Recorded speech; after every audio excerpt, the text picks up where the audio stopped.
Good Wednesday morning, friends and family, as we will continue our thoughts this morning from the book of Psalms, the 59th Psalm, where the thought of that whole psalm is God is my stronghold. Here in these verses, in the first 8 verses we looked at yesterday, David makes a plea to God that he is the deliverer, where he says to deliver me, to look, and he gives a description of how the enemies are going to attack. But today we begin in verse number 9, where we begin to see David's confidence in who God is. As you begin reading there, it says, "O you, his strength, I will wait for you, for God is my defense. My merciful God shall come to meet me. God shall let me see my desire on my enemies. Do not slay them, lest my people forget. Scatter them by your power, and bring them down, O Lord our shield. For the sin of their mouth and the words of their lips, let them even be taken in their pride, and for the cursing and lying which they speak. Consume them in wrath, consume them, that they may not be, and let them know that God rules in Jacob to the ends of the earth. And at evening they return, they growl like a dog, and go all around the city. They wander up and down for food, and howl if they are not satisfied. But I will sing of your praise, or your power. Yes, I will sing aloud of your mercy in the morning, for you have been my defense and refuge in the day of my trouble. To you, O my strength, I will sing praises, for God is my defense, the God of my mercy." Notice as David begins to express in these verses the confidence that he has in who God is. Beginning in verse 9, you'll notice it doesn't specifically say this, but David is saying God will judge. In verse 9, it makes a shift where David is describing his expectation and his confidence in the Lord. What we ought to see is that David speaks about these expectations of God's coming judgment. David makes the statement, I will wait. He's watching for God. And so when you speak of the coming of the Lord, it was to speak of judgment. Not about the end of the world in this passage, but the judgment that is going to come upon the enemies and the adversaries of David. In verse 11 clearly identifies the judgment that David wants God to do. He says, do not slay them, but scatter them. And the reason he wants them scattered is so that other people will be able to remember what God has done. You see, David's desire that God's judgment is not to be the evildoer's death, but it is to crush the evildoers. And David is not making this prayer as revenge for himself. Rather, David wants these people to be made as an example to all of Israel who use their tongues for evil, that they will feel the wrath of God. David doesn't want the people to forget what happens to those who act with such evil intent and those evil manner of speaking. You see, David wants them to be caught in their lies. He wants them to be brought down by their pride. We know that the scripture says, before a fall, pride comes before a fall. You see, David calls for this judgment upon those who have verbally abused him.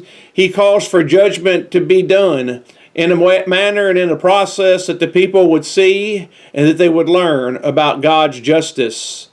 See, the point of judgment is to let the earth know, especially God's people, that God does have rule and reign over this day and in this time.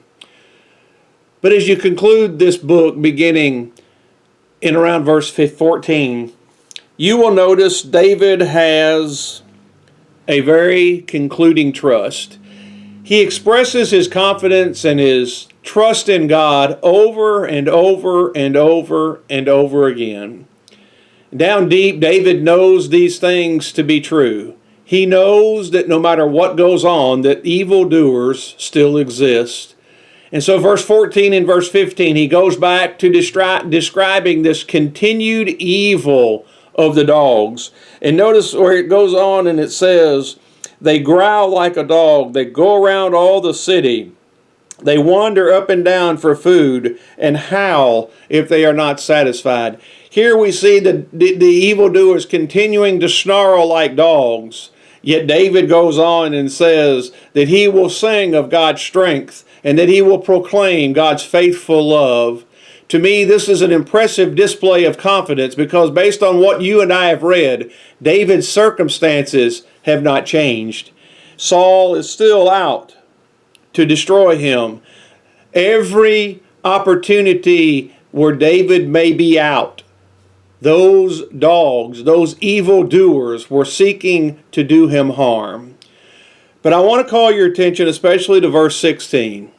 And it is in verse 16 that David explains his reasoning for such great confidence in who God is, where he says, I will sing of your power. Number one, he knew God was powerful.